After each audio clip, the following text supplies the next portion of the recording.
بسم الله الرحمن الرحيم. والحال لما فرغ من المفاعيل شرع في الملحقات بها، وهو ما يبين هيئة الفاعل أو المفعول به من حيث هو فاعل أو مفعول به كما هو الظاهر، فبذكر الهيئة يخرج ما يبين الذات كالتمييز. وكشيرك خجي تروس پوری د پنځو منصوبات او مفاعیل بیان شو. مفعول مطلق او مفعول به، مفعول له معه او فيه. اوس د مفاعیل ملحقات بیانی حال او تمیز.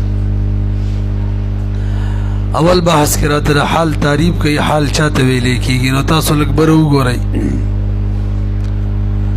حال وهو ما د هرغه اسم ته ویل کېږي. اسم موای هرغه لفظ ته ویل کېږي، هرغه کلام ته لفظ صحیح دی ځکه کله کله کلمه می کله کلامی. نو اورئ حال هرغه لفظ ته ویل کېږي یو جز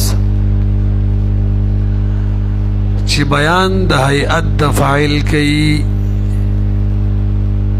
عام ده که فاعل لفظي وي او که حکمي وي، تقديري وي او که ملفوظ وي، د تعمیمات پکې کوا. یا هیئت د مفعول بیانوي. عام ده که لفظي وي او که حکمي وي. یا هیئت د دواړو بیانوي. د دې حیثیت نه چې دا فاعل له او دا مفعول له دا قیدونه ټول ذهن کې کېنوي، ځکه وروسته بیانو احترازونه هم پکې. حال هغه لفظ ته ویل کېږي یو جز چې بیان کوي هیئت د فاعل. هیئت د فاعل بیانوي د دې حیثیت نه چې فاعل له او فاعل عام دی لفظي وي او که معنوي وي. او هیئت د مفعول بیانوي د دې حیثیت نه چې دا مفعول به دی. عام ده که مفعول به لفظي او که معنوي وي. رسۍ په دې باندې نورې خبرې د خپله کړي دي، هغه به بیانو پورورو. وګورئ یو ته والحال ما قبل سره ربط بیاني، تمهیدم بیاني، علامه جميل. لما فرغ هر کله چې مصنف رحمه الله فارغ شو من المفاعیل د مفاعیلنا شرع فی الملحقات، ملحقاتو کی شروع کړه بها مفاعیل سره چې د مفاعیلو کوم ملحقات دي. وهو تعریف د حال کوي ما هغه لفظ ته ویل کېږي یبینو چې بیان کوي. د څه بیان کوي؟ چې بیانوي هیئت الفاعل د فاعل هیئت او المفعول د مفعول هیئت بیانوي. توجه جی بیان به د هیئت کوي، د سره تمیز بار شو ځکه هغه بیان د هیئت نه کوي، ا بیان د ذات کوي. را بشیر علام او به قید ولګولو چې هیئت بیانوي د فاعل یا د مفعول، د سره د مبتدا هیئت کم چې صفت ولا بیانوي. رجل نسب وایو زید العالم قائم. نو العالم د زید هیئت بیانوي. توجه هغه اعتبار شروع په دې کې چې فاعل او مفعول وي، ځکه هغه فاعل او مفعول نه بلکې مبتدا ده. به اعتراض دی چې زه به دروغ یم چې هیئت به بیانوي. اچھا دا خپله به کې رالی زه اوس دا کوم اعتراض چې ورپسې کوم نو عبارت کې وګورئ. من حيث هو فاعل او مفعول به. وکشي په دې سره به د اعتراض جواب د اعتراض زبدرو خما هيئت بر فاعل بیانې د مفعول به به بیانې حال بنوي جاني رجل عالم عالم تو کو هيئت د فاعل بیان کو رجل رايت رجلا عالما دلت رجلا هيئت عالما بیان کو دا خو حال نه دی دا خو صفت دی نه جواب د دې حیثیت نه حیثیت قید پکې دی چې دا فاعل له هغه لفظ چې هيئت د فاعل بیانې د دې حیثیت نه چې فاعل له د دې او هيئت د مفعول به بیانې د دې حیثیت نه بیانې چې دا مفعول به دی او صفت چې کله هيئت د فاعل بیانې یا د مفعول به هغه کې به دا حیثیت نه وي چې دا فاعل له د مفعول به نه غبار شو پتن لګي پوه شوي کنه دا څه چې می ویل کنه د اعتراضونو جخ خپل روان دي ښه او هو ما حال اغا لفظ تویل کیږي یبینو چې بیان کوي هيئت تمیز بار شو هيئت بیانې الفاعل د فاعل او المفعول به ید مفعول به صفت د مبتدا اعتبار شو غیره او دغه شان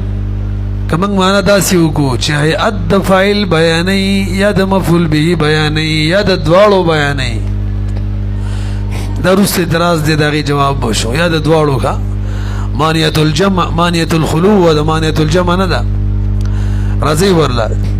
اي من حيث هو فاعل او مفعول به كما هو الظاهر دا د اعتراض نه جواب دی ما ویل اعتراض سود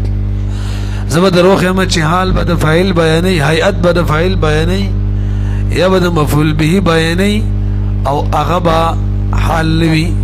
لکه صفت د فاعل صفت د مفعول به نو جواب بيز هغه لفظ یادو ما چې هيئت د فاعل یا د مفعول بیانې خو د حیثیت نه چې فاعل له د حیثیت نه چې مفعول به دی او صفت د حیثیت نه بیانې من حيث هو فاعل او مفعول به كما هو الظاهر اعتراض در حیثیت قد رقم دن روی سلوی هو الظاهر دا خو ظاهر د تعریفاتو کی د حیثیت قیدو نه نبی ذکر کول نه مشهور غنن لیونه د ذکر کوي تاسو ویږي فبذكر الهيئه وسرش ذکر د هيئت چوکو چې هيئت بیانې ما ویل څوک تبار کو مار کوي يخرج بارقي باغ شيء يبين الذات چې ذات بیانې چې څوک دی کتمیز دا وشو به وباضافتها الى الفاعل او المفعول به چې نسبت کو چې د فاعل به بیانې یا به مفعول به بیانې نو دې سره د څوک بار شو صفت د مبتدا کنه چې هغه هيئت د مبتدا بیانې يخرج بخارج شو دي ما هغه څوک هغه صفت يبين چې بیان کوي تفريغ استرغوتم يخرج باركي سوكي باركي ما يبين هيئة الفاعل او المفعول به عبارت سے کہ بیل جاؤں دے سنگا دے اچھا غیر الفاعل کا بے يخرجو ٹک دیکھا يخرجو خارج شور سرما غشے يبينو بس يخرجو ټیک دی وسکا يخرجو وای چې بیا يخرجو خارج ور سره ما هغه صفت يبينو چې بیان کوي هيئت غیر فاعل کنا یا د غیر مفعول به یعنی كصفه المبتدا لك صفت د مبتدا چې د غیر فاعل غیر مفعول به د مبتدا لکه مثال زید العالم اخوك العالم صفت د زید د هيئت د زید بیانې خو زید خو فاعل یا مفعول نه دی نو عالم حالم نشو تاسو ویږي هجي وبقيد الحيثيه دا ویلیو مانو خپل روانم دی الګره حیثیت قد ولی ولګو تخرج بارکیږي صفت د فاعل او د مفعول ولی فإنها تدل على هيئة الفاعل ذکر صفت دلالت فائد د فاعل باندې یا د مفعول به باندې کوي خو مطلقاً نه کوي دا قید پکې نه وی چې د حیثیت نه چې دا فاعل له د حیثیت نه چې دا لا من حيث هو فاعل كما ده لا من حيث هو فاعل او مفعول دي سيدنا بياني ورسید لي في وهذا الترديد دا بيد اعتراض دي ما جواب کړو یا اد فاعل بیانې یا د مفعول بیانې اعتراض و درو خمه د دوړو بیانې تا خو او منس کرا وړي چې یا بد فاعل یا بد مفعول زبر درو خمه د دوړو بیانې لکه رايت زيدا راكبين كم مثال ورکړي ضرب زيد عمرا راكبين سيدا زید عمر هو اهل دوړو سوارو نو راكبين خود دوړو حال بیان کو هيئت بیان کو نو جواب داري دا او چې تخکاری کنا هيئت الفاعل او المفعول دا او تردیدیا د مانت الخلو د پاره دی چې دینه به خالقی کنا یا بد فاعل یا بد مفعول دینه من خالقی مانت الجمع نه دی جمم کې دی شي د دوړو په بیان وهذا الترديد شرع على سبيل من الخلو للجمع ده بطريقه د من الخلو ده په طریقې د جمع نه دي فلا يخرج عنه نو نه خارجي کی ته څه موږ نو ورکشي عبارت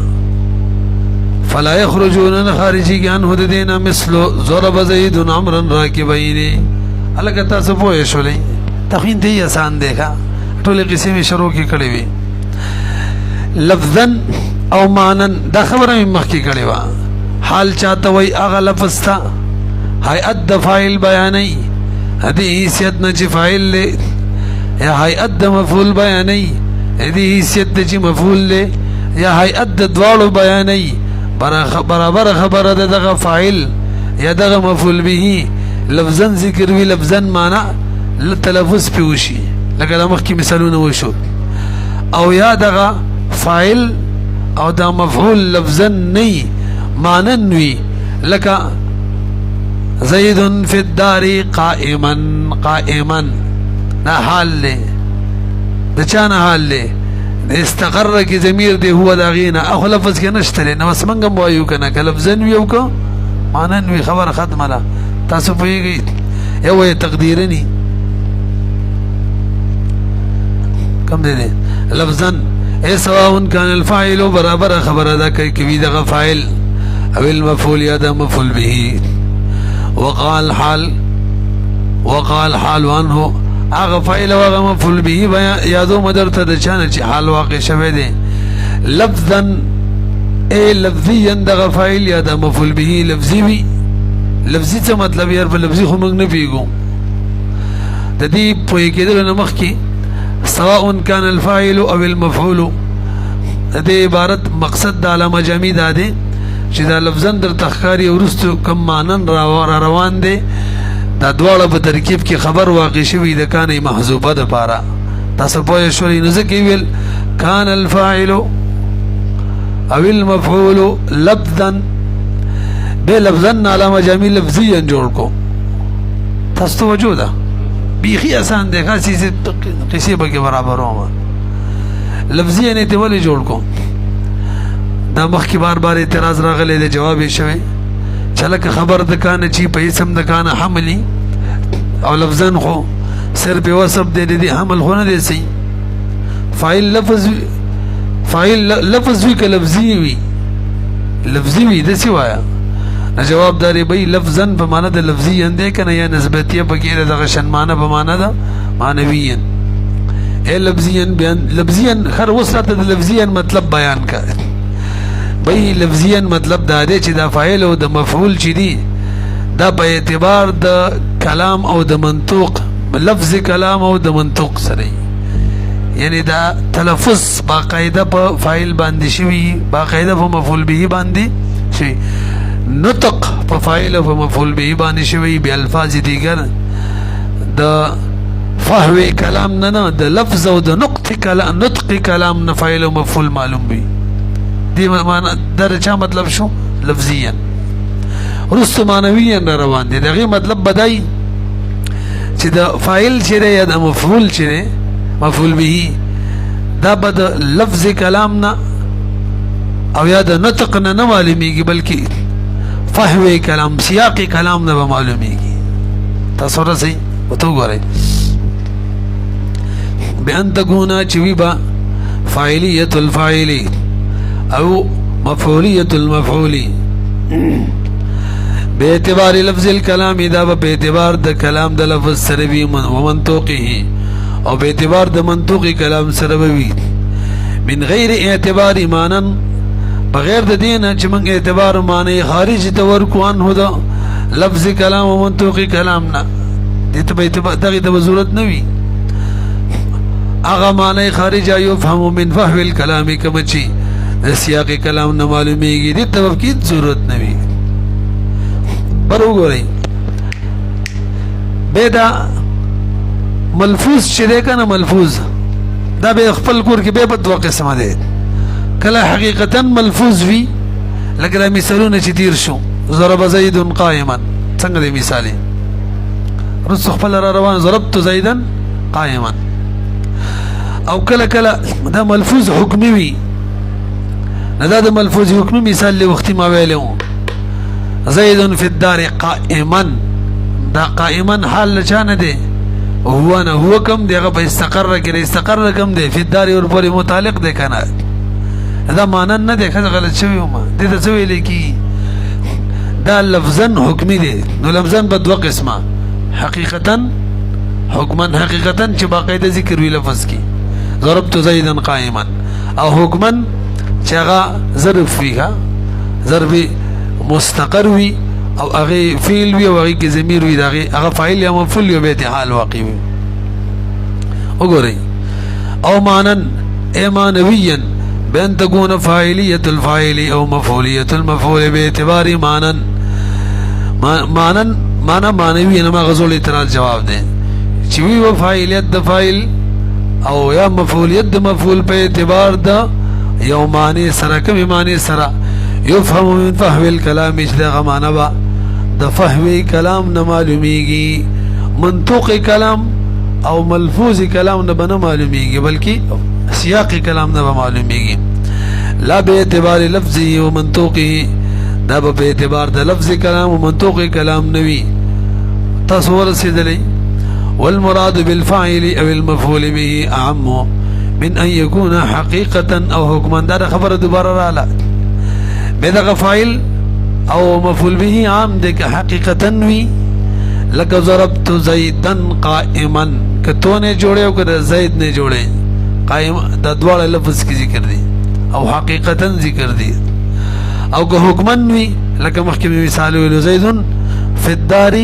قائما او حکما شو او که اعتراض جواب جوړول شي وګورئ والمراد بالفاعل مراد بفاعل سرا مفعول به سرا عام دي من ان يكون حقيقة د دین چې دغه فاعل یا مفعول به هر یو حقیقتا ذکر وی یا حکما وی فيدخل فيه داخل شو په دغه تعریف کې به الحال اغه حال عن المفعول ما هو اچھا دا پکې لا نور تعمیمات دي څنګه چې پکې هغه یو داخل شوی زیدن فی الدار قائما دغشن حکمی قید سره پکې نور مر داخل شو به اعتراض جواب جوړ کړي. توجه جی اعتراض زاره زبر دروخه ما چې حال به واقع شوی د مفعول مطلق نه آیا به حال واقع شوی د مفعول معه نه نو خو نه فاعل له نه مفعول به دی نه به څنګه حال شو په سوال پوه شوي جواب دار فاعلیت به حقیقي وي او د مفعول مفعولیت به حقیقي وي او یا به حکمی وي دا موږ عام کوو چې حقیقي فاعل وي لکه چې عام فاعل له حقیقي مفعول به وي کوم چې عام مفعول به دی او حکمی فاعل یا حکمی مفعول د مفعول ماهو دی کنه مفعول ماهو مصاحب وي د چا سره مصاحب وي د فاعل سره په صدور فعل کې ایا د مفعول به سره په وقوع د فعل کې باغ باندې وی کې نه وي نو بدغه وخت حکمن دا فاعل وي کاغه مصاحب یو دا مفعول به وي دا مفعول ماهو کشری د مفعول به مصاحب وي تاسو راسي کنه همدغه شان مفعول مطلق چې ده کنه دنه محل واقع کی ځکه دا حکمن مفعول به وي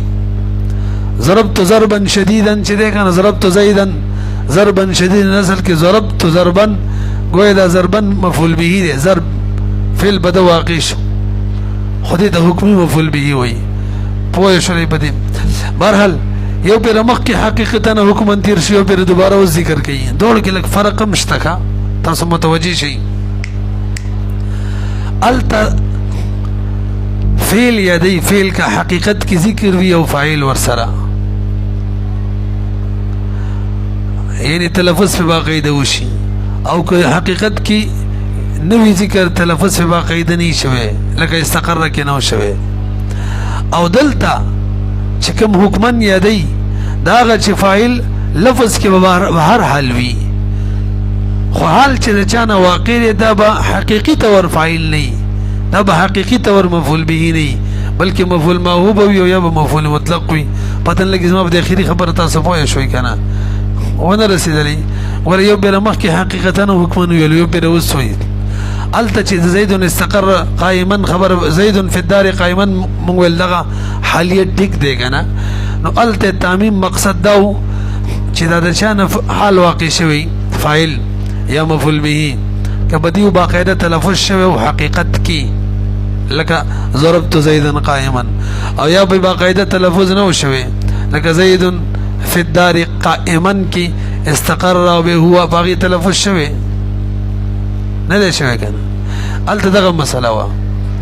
دلته دا وی چې حکمن بوي حکمن مطلب دا نه تلفظ به نه شوی نه فعل معنی هم تلفظ شوی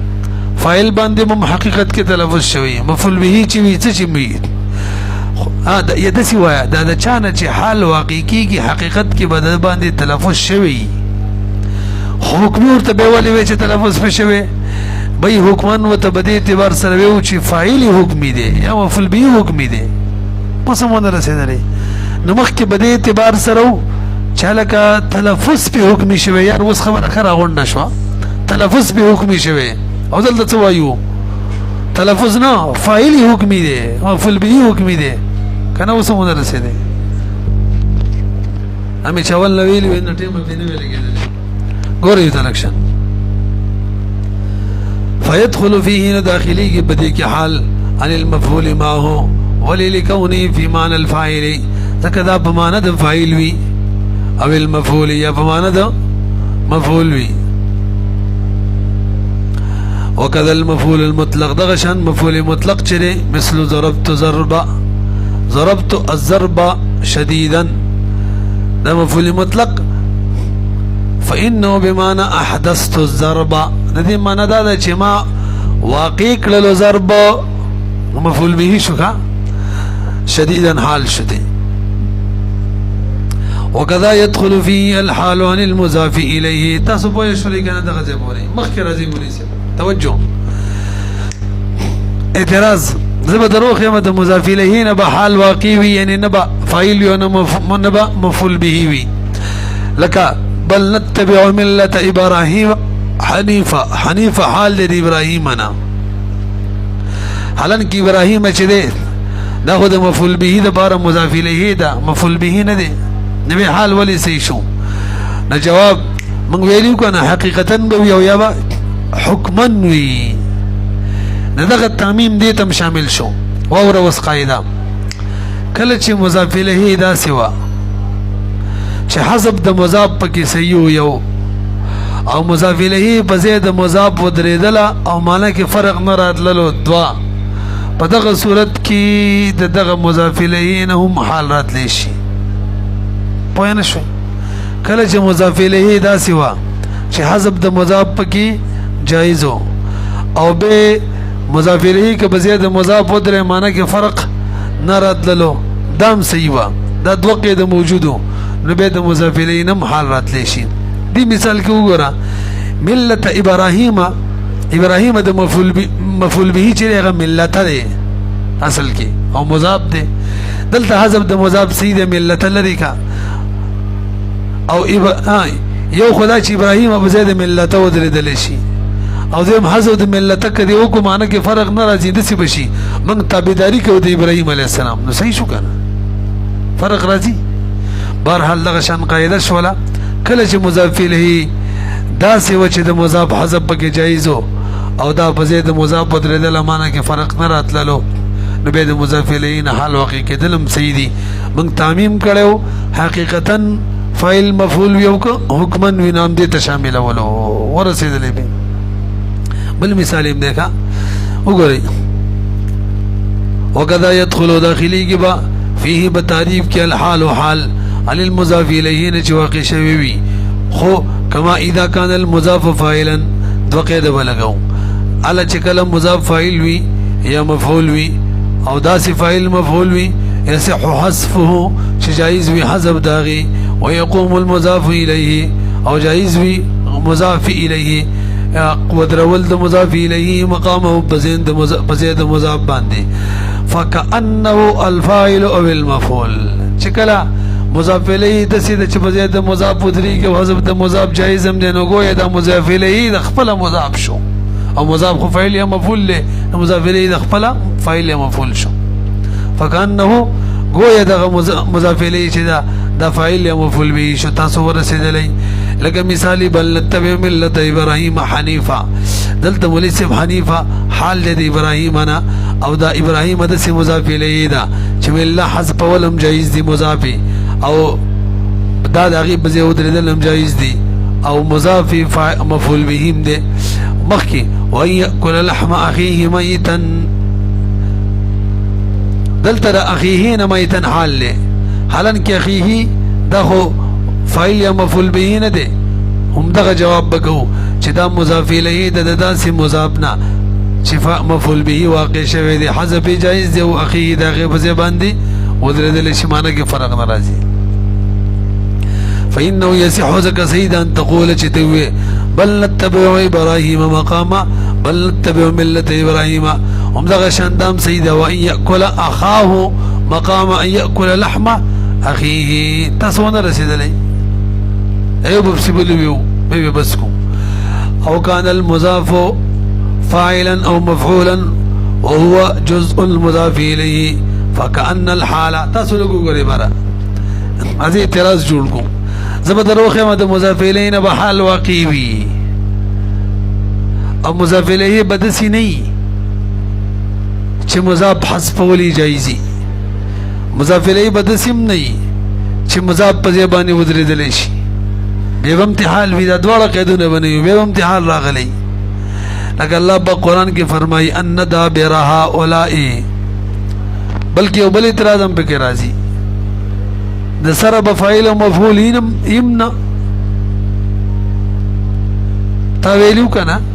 بلکې د مخکینی کې درې قاعده جوړ کړي ښا من یو قاعده پکې سره اسی هم ویلو نو د قاعده ورنکو مخکینی کې درې قاعده چې کله مضاف فاعل یا مفعول وي او قاعده دا مسره ولګوي صحیح شو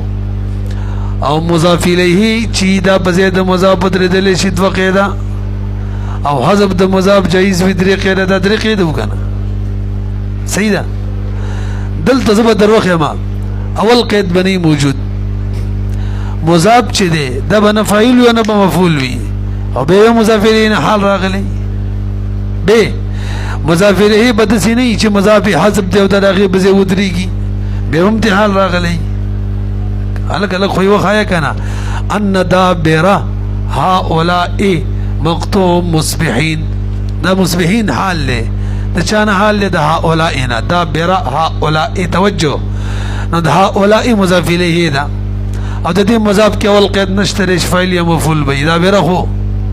ان د پر خبر دی ان دابره اسم دی تاسو پیږئ کنه به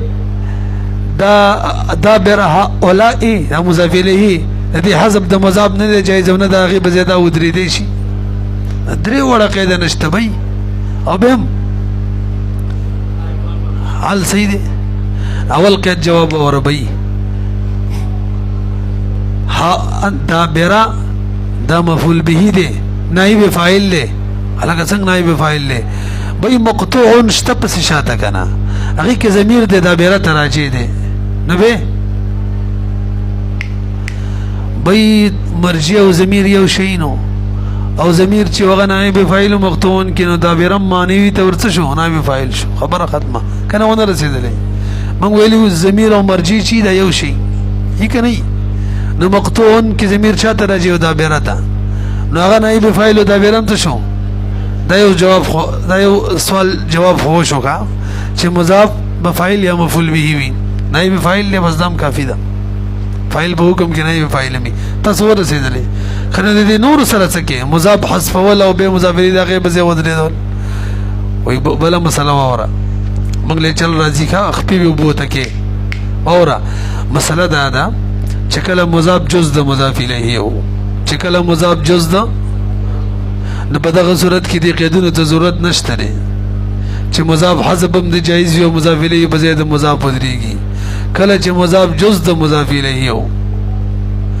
نو به د مضاف الیه نه حال راتلی شي خو چې مضاف فاعل یا مفعول یا نائب فاعل وي درسي عدل ته دابر د ولا جز ده کنه دابر اصل ته وي ولا بار اصل له شی جز ده شی وي تاسو نه پیږي